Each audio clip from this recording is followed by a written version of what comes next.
안녕하세요. 대담한 사람들의 강민지입니다. 오랜 시간 부산이 가진 아쉬운 별명 중에 하나가 바로 문화의 불모지라는 건데요. 여기에 반기를 들면서 40년 넘게 클래식 음악의 활성화를 위해 노력하고 있는 분이 있습니다. 오늘 문화 유목민 정두환 지휘자와 함께합니다. 안녕하세요. 네, 안녕하세요.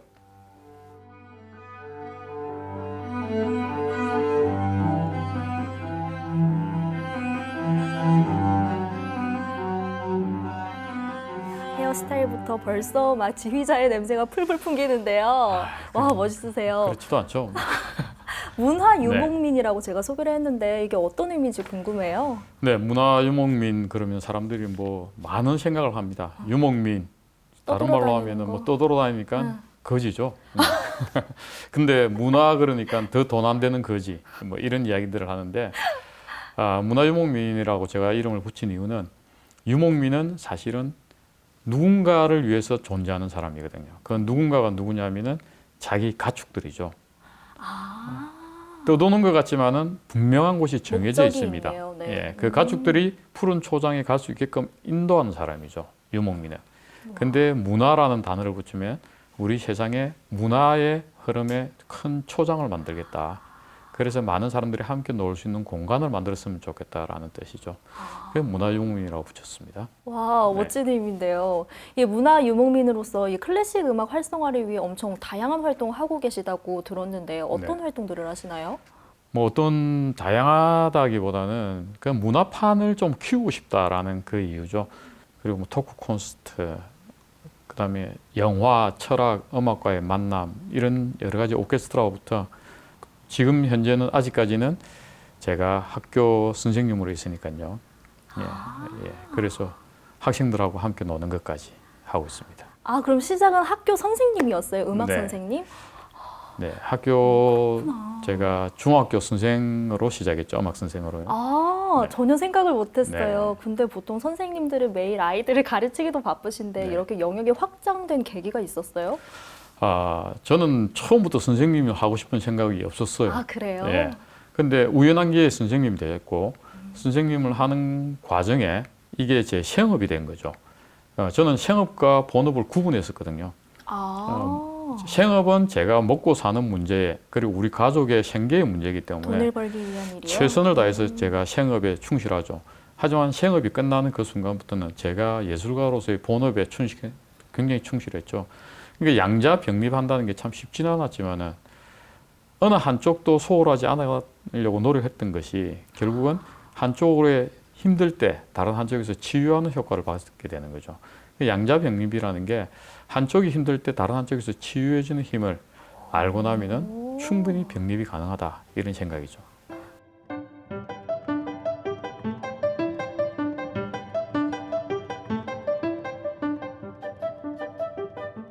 시작. 다시 하나, 둘, 셋, 넷, 하나. 긴장 안 해도 돼. 긴장 안 해도 돼.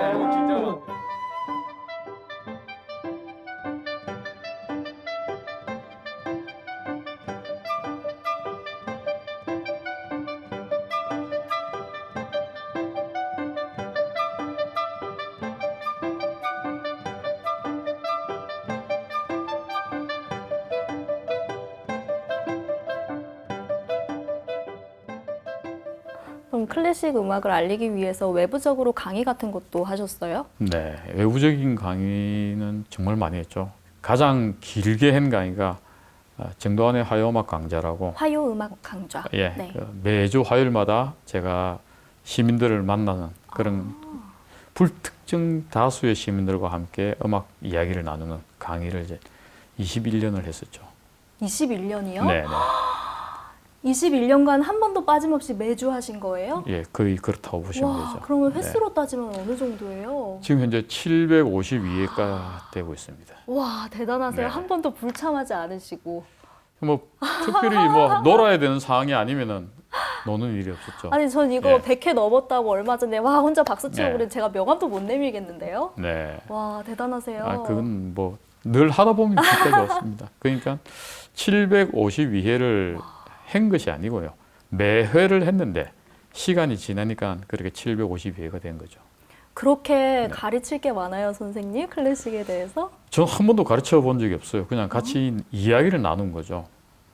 예를 들어서 우리가 베토벤 교향곡 5번 이러면은 운명이라 그러잖아요. 그렇죠. 학교에서 그래 배웠잖아요. 그렇죠. 그런데 베토벤이 스스로 운명이라 붙인 적이 없다는 거죠. 응? 정말요? 예, 베토벤이 붙인 것은 3번 영웅, 6번 전원, 9번 합창밖에 없어요. 그 나머지 5번을 왜 붙였느냐 이런 걸 찾아보는 거죠, 같이. 그리고 우리가 흔히 말하는 3대 교향곡, 5대 교향곡 이게 어디서 나오는 이야기인지 뭐 그다음에 음표라는 것은 사실은 암호랑 마찬가지입니다. 암호와 같거든요. 이 암호를 아는 사람은 풀 수 있는데 모르는 사람은 풀지를 못하잖아요. 그러면 같이 풀어 나가는 작업을 하는 거죠. 베토벤이 직접 그렇게 안 지었는데 어떻게 운명이라는 이름이 붙여진 거예요? 네, 후대 사람이 베토벤의 노트를 보면은 당신의 운명은 이렇게 녹화합니다라는 말이 있습니다. 거기서 운명을 따서 운명이라고 붙인 거죠. 그러니까 사람들이 베토벤 자신이 작성하지 않은 그런 음악들이 굉장히 많이 있거든요. 더군다나 뭐 세계 3대 교향곡, 3대 오케스트라 뭐 이런 식으로 이야기하는 거는 대부분이 상업성에 의해서 이루어집니다. 궁금했어요. 도대체 예. 누가 그렇게 그러니까 대부분이 상업성에 의해서 걸까? 이루어지고 그 대부분의 상업성을 주도하는 나라가 일본이라는 나라죠. 클래식 입문하시는 분들이 혹시 클래식과 쉽게 친해질 수 있는 방법이 있을까요? KBS FM을 들으십시오. 라디오 92.7MHz. 90.7MHz.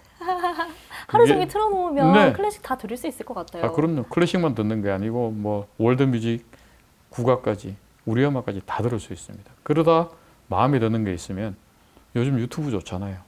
거기 들어가서 그것만 찾아서 또 몇 번을 듣는 거예요. 그러다 보면은 어느 순간에 본인이 음악에 빠져 있음을 느끼게 될 겁니다. 오랜 기간 하셨으니까 클래식을 가르치는 노하우, 비법 같은 것도 생겼겠어요. 쉽게 이야기하는 것이 아니고 자기가 가지고 있는 걸 진솔하게 그냥 이야기하는 거예요. 그리고 알고 있는 범위 안에서만 이야기하려고 애를 쓰는 거죠. 포장도 하지 말고 상대한테 가르친다라는 개념이 아니고 그냥 동행한다는 개념이죠. 누가 누구를 가르치는 입장이 아니라 제가 알고 있는 걸 조금 나누고 또 상대는 상대가 알고 있는 걸 좀 이야기하고 이렇게 서로 동행하는 거죠.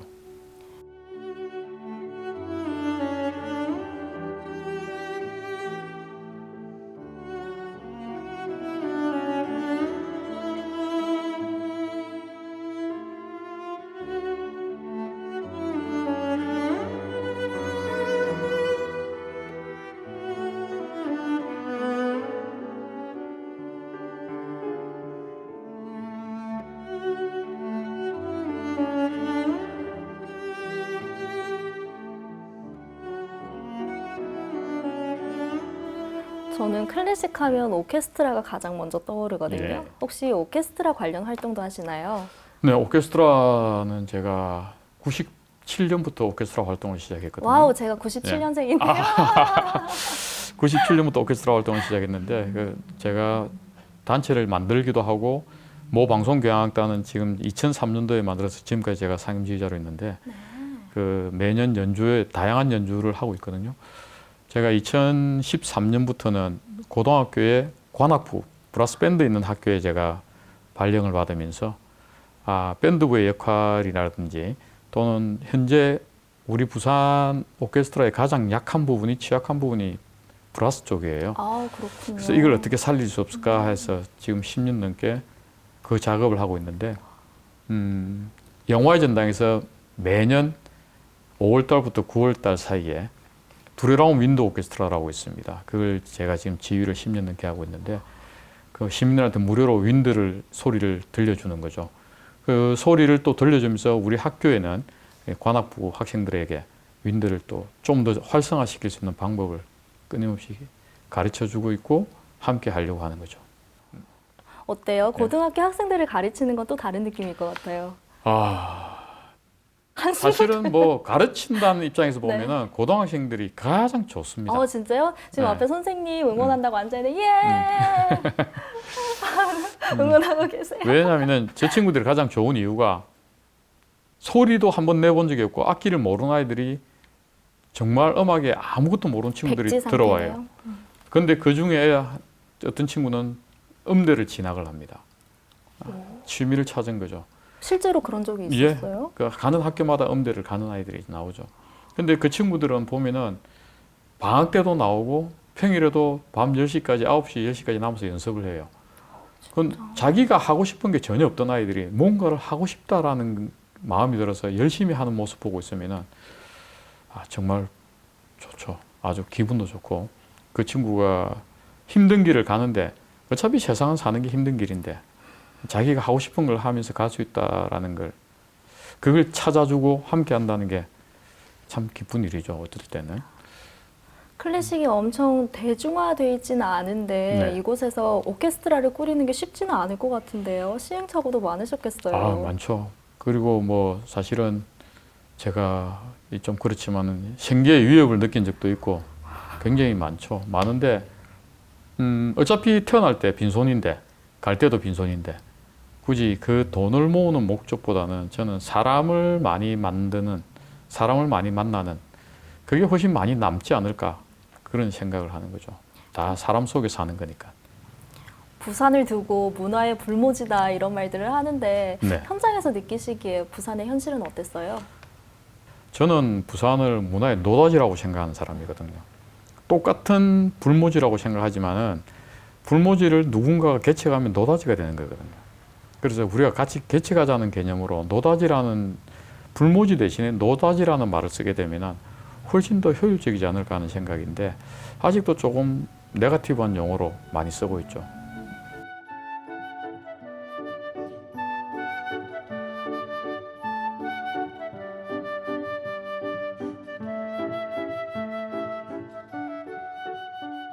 하나, 둘, 셋, 넷.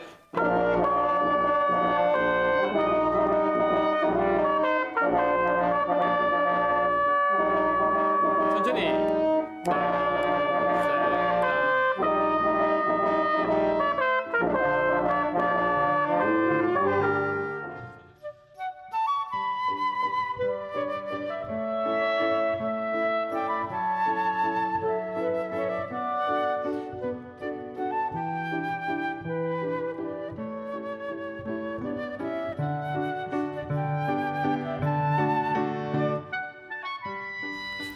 선생님, 네. 음악은 왜 중요한 걸까요?